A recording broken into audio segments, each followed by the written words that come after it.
ما فيش حلاوة من غير نار. ده مثل قالوه أهالينا زمان، بس ما حدش قال لك إنه النار دي ممكن تحرق الصحة، ممكن تحرق الثقة، ممكن تحرق العلاقة كلها وتطيرها. الحلقة اللي فاتت أنا حكيت حكايتي ورحلتي الأمريكي بشكل وردي ومبسط وجميل، بس ما حكيتش عن الصعوبات اللي مرينا بيه، السهر والتعب وتدخل الناس واختلاف الوقت.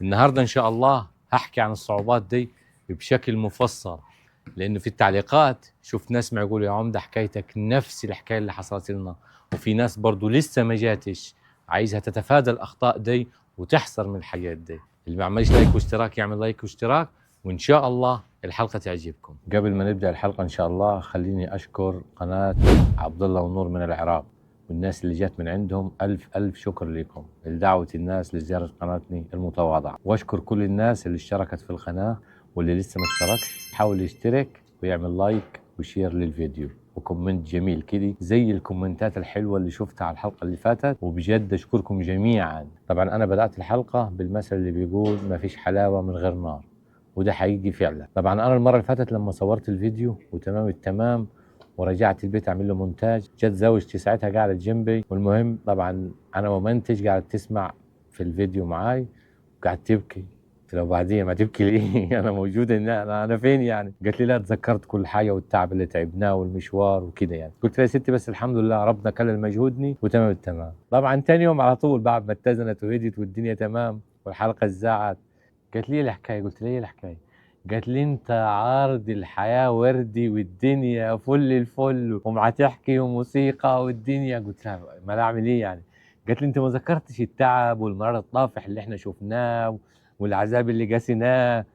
قلت لها يعني صراحه ما حبيتش اطول الفيديو وتبقى دوشه على الناس. قالت لي بس لا انت ما تحكي تجربه كامله، طبعا وهي شاركتي في التجربه، انت ما تحكي بتجربه كامله لازم تحكيها بكل جوانبها. وبيني وبينكم انا يعني مش بس عشان الفيديو ما يطولش، انا من النوع اللي ما احبش اصدر للناس السوداويه والقتامي، احب يعني الحاجه الحلوه البسيطه اللي تفرح الناس وتخليها مزهزه كده. بس دي صراحه تجربه حقيقيه لازم نعرض فيها كل حاجه بكل مصداقيه وحياديه. فالنهارده ان شاء الله هنحكي عن الصعوبات اللي واجهتني اثناء الرحله. طبعا انا حاولت الخص الصعوبات دي على قد ما اقدر من خلال إيه؟ من خلال تعليقات الناس اللي جاتني على الفيديو اللي فات، اللي هو على الحلقه الاولى من بدايه الرحله الامريكي. انا قرأت التعليقات كلها على فكره ومقرأ كل التعليقات، فشفت واحد صراحه شدني جدا في التعليقات ما يقول يا عمده انا نفس حكايتك وكل اللي انت حكيته حصل معي بس مع اختلاف بسيط. فرحت صراحه، قلت كويس انه التجارب ما هتتكرر، واكيد هتتكرر، كلنا بني ادمين ونفس التجارب. وفي واحد تاني ما يقول صراحة الأخ دي ما يقول أنا نفس اللي أنت حصل معك، بس أنا للأسف وقعت في خطأ فادح من أعز الأصدقاء. فالموضوع ده صراحة نبهني وشدني جدا إن أنا لازم قتامة سوداوية لازم أحكي بصراحة، لأن دي تجربة حقيقية واقعية حصلت، فلازم تتعرض كل حاجة فيه. يعني أنا حاولت ألخصهم، هي الصعوبات كتير بس حاولت أشوف أهم النقاط اللي واجهتني وأهمهم صعوبة. أول حاجة كان الزمن أو الوقت. طبعا يا جماعة الزمن كان العدو الأول الوحيد لي، ودي بأمانة يعني اختلاف التوقيت. يعني عندك الفيلم بتاع أنور وجدي لما سألوه في أمير الظلام، برضه قصة تشارلز ديك إذا كنتوا في مونتو كريستو سألوه ما يقول له مالكش أعداء؟ قالوا لي عدوين، الزمن والمسافة، وأنا كان معي نفس العداء ده الزمن والمسافة. طبعا احنا في السعودية في فرق كبير ما بين امريكا 8 ساعات اختلاف التوقيت، زي مصر برضو 8 ساعات.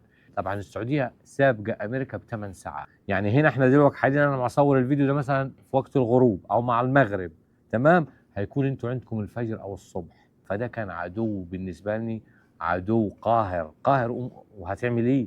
ما تقدرش تتفاداه. وكنت عشان اقدر اوفق كنت اجي على حساب صحتي ونفسي وهي نفس النظام كانت تجي على حساب صحتها ونفسها. ازاي انه كنا نستقطع من وقت راحتني على اساس نعرفوا نتكلموا، نعرفوا نناقشوا هنعملوا ايه، هنروحوا فين، هنجوا منين، ايه الخطوات اللي جايه كده يعني. فكنا نستقطع من وقت راحتني. وانا كصنايعي سيراميك كنت اشتغل في السيراميك وكان يبقى شغلي بالنهار، وهي طبعا ساعتها انا كان شغلي بالنهار يبدا الصبح عندي، هي يكون بدا عنديها الليل الساعه 11 تكون هي رجعت من الشغل واكون انا طالع على الشغل. فكنت ابقى قلقان وخايف، وطبعا عقليتي كانت غير عقليه دلوقتي خالص. بامانه انا بكلمكم من القلب والله.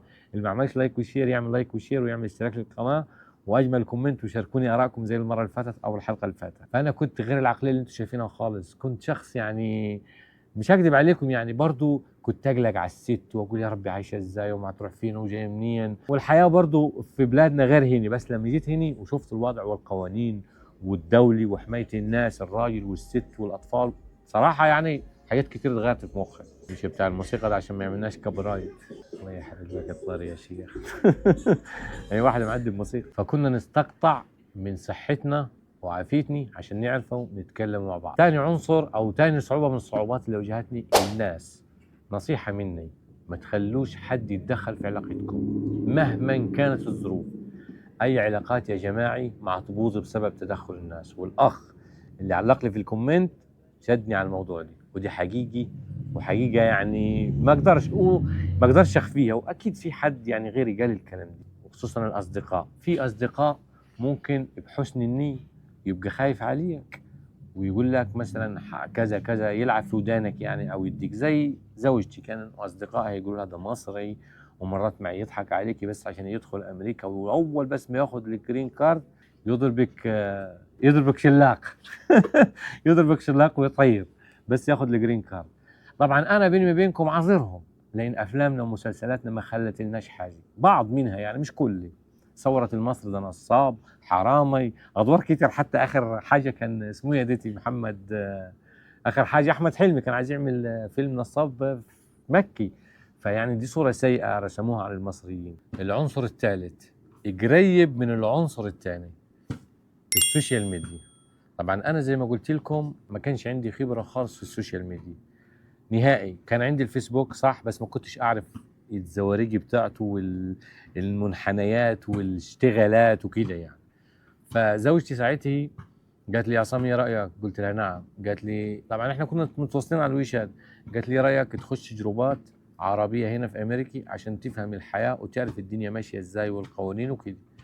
قلت لها زي بعضه بس انا ما اعرفش الفيسبوك. قالت لي احاول اعلمك وادربك. طبعا اللي يسمع الكلام ده دلوقتي ما يصدقش، انا ساعتها الكلام ده من فترات يعني من سنين. اللي بص عليا دلوقتي يعني انا عندي على الفيسبوك حاليا 250 الف متابع، اللهم لك الحمد يعني، وكلهم يحبوني وتمام التمام يعني. زمان ما كنتش اعرف اي حاجه على الفيسبوك، لما جيت امريكا الوضع اتغير، اتعلمت واتدربت والحمد لله يعني جيت من المؤثرين فيه وبايجابيه. انا يعني لا احب الاسفاف ولا احب الهلس ولا احب الكلام الفاضي، احب افيد الناس، وعملت الفيديو دي عشان افيدكم صراحه. دخلت معها الجروبات دي وابتديت برضه فعلا اعرف حاجات، بس مع الاسف احنا كنا داخلين بصورنا الحقيقيه واكونتاتنا الحقيقيه، بس مع الاسف ما عملناش حسابني الخفافيش الظلام المندسين، لانه الجروبات دي لما من كل النواحي، مش بس مثلا للناس اللي عايشه في امريكا، دي جروبات مفتوحه. في ناس ما عايشاش في امريكا وكانت داخله جوه الجروبات.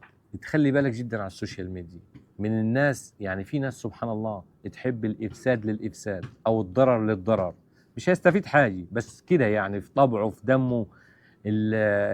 كراهيه الناس، ما يحبوش يشوف اتنين متوافقين مع بعض، او اتنين حابين يتوفقوا في حياتهم، او اتنين مشتركين على روح واحده. كتير يا جماعه وانتم هتشوفوهم وموجودين بكثره دلوقتي كمان. مش يعني زمان يمكن كانوا قليلين شويه، دلوقتي كثره اللجان وما اللجان، بس زمان ما كانش في لجان، كانت بالفعل ناس حقيقيه ويحبوا الخراب. خلوا بالكم من خفافيش الظلام والمندسين. يعني احنا كنا ساعتها داخلين اكونتات حقيقيه، كان حوالينا ناس اكونتات فيك.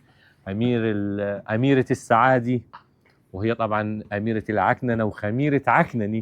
الملاك الطائر وهو إبليس الرجيم كده يعني. كانوا نفس النظام، في ناس متجسدة في شخصيات ملائكية وبروفايلات ملائكية، والحقيقة يعني تفوق الخيال فوق ما تتخيل. أنا مش عايز أخوض جو في الموضوع دي، بس العنصر ده مهم جدا. أي اتنين في علاقة، وخصوصا لو واحدة أجنبية هنا مثلا او حد اجنبي كده يعني زي علاقتك دي، تخلي بالك جدا من الناس المندسي، وتركز مع اللي ليك بس، ومع اللي اخلص ليك، واللي قدم لك كل حاجه وشفته وعرفته وعايز يساعدك باي شكل.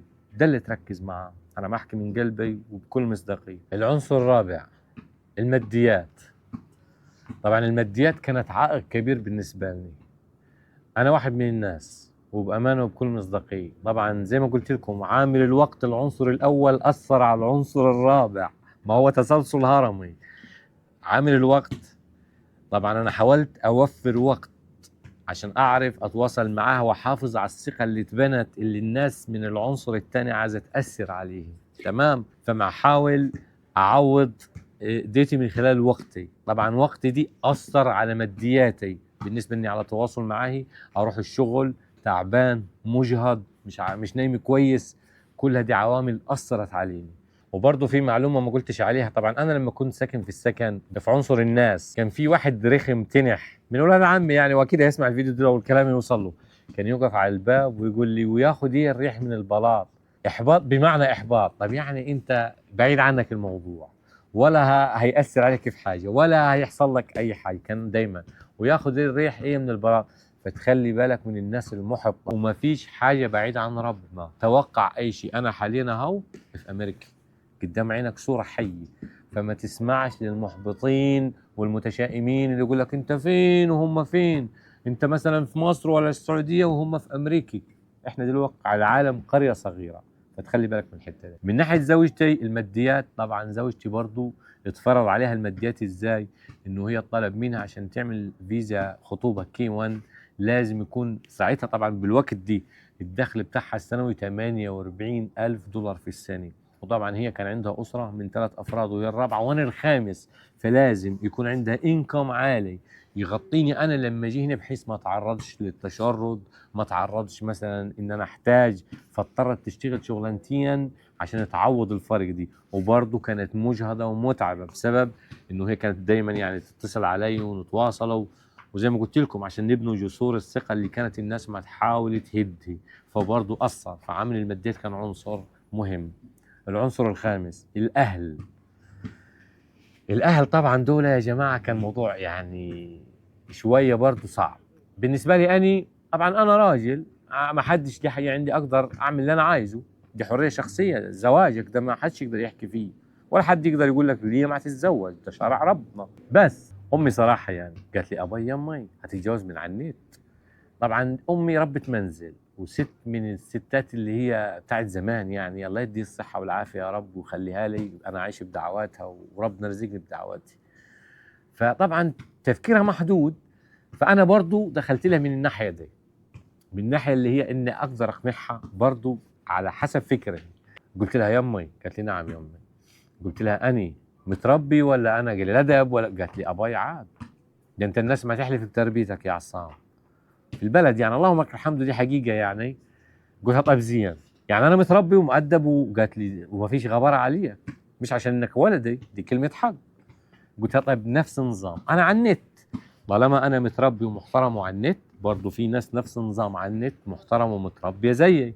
ما انا مثال قدامك. سكتت ما تعرفش ترد علي. قلت لها وبعدين في حاجه عليك؟ قالت لي قول. قلت لها مسير الايام ومرور الوقت والزمن يبين المتربي من المش متربي، المحترم مش المحترم كده يعني، وفعلا الايام هتثبت. قالت لي كلامك صح يا ودي، وانت حر، انت متعلم وعارف وخد قرارك براحتك. وقناعتي. زوجتي نفس القصه، عانت مع اهلها برضه والدتها وكده يعني في اقناعهم، وبرضه نفس النغمه. المصريين خطيرين، المصريين ممكن يجي امريكا هنا وهو عشان السفر، وما تصدقيش كلامك، دي كلها كلاوات. وما كلاواتش ده كلمه عراقيه عشان انا عندي عراقيين في الصفحه، ومش هيعمل ومش هيسوي، بس يجي امريكا ويديكش الاخ ويروح. المهم هي بالغه وعاقله وعايشه في امريكا وعندها منتهى الحريه انها تاخذ قرارها وترتبط، ومحدش يقدر يعمل لها حاجه قانونا لانها داخل امريكا. بس هي عشان العرق العربي فيه والاصول العربيه ومنأصله ومن بيت، قالت لازم برضو اهلي وناسي يكونوا على درايه وعلى معرفه، وما ارضاش اغضب امي، وده حقها وانا احترمتها جدا في الحته دي. والحمد لله برضو قنعت والدتي. فالمهم دول الخمس عناصر، يا رب يكونوا فادوكم. وان شاء الله بكره هصور مباشره برضو عشان انزل باللي بعده على طول. هكمل باقي الحلقه لما وقفنا ان انا هسيب السعوديه وزوجتي هتجيني من القاهره ان شاء الله، وهنشوفوا تاثير الكلمه اللي حصلت في الشات بيني ما بينها، انه هي اعطتني كلمه تجيني مصر وانا اعطيتها كلمه ان انا هاخذ نهائي واسيب السعوديه واكون راجل معاهي. ده هتعرفوه ان شاء الله في الحلقه الجايه. اللي ما عملش لايك وشير يعمل لايك وشير واشتراك للقناه. وجدا اشكركم على تفاعلكم على الحلقه اللي فاتت. وزي كده انا عايز التعليقات، اي حد عنده استفسار عنده سؤال يسالني وانا اجاوبك ان شاء الله يعني. ويا رب يكون اللي قدمه ده يفيدكم وتستخلصوا منه يعني نتائج حلوه. وطبعا الصعوبات كتير بس انا حاولت الخصها. تحياتي لكم.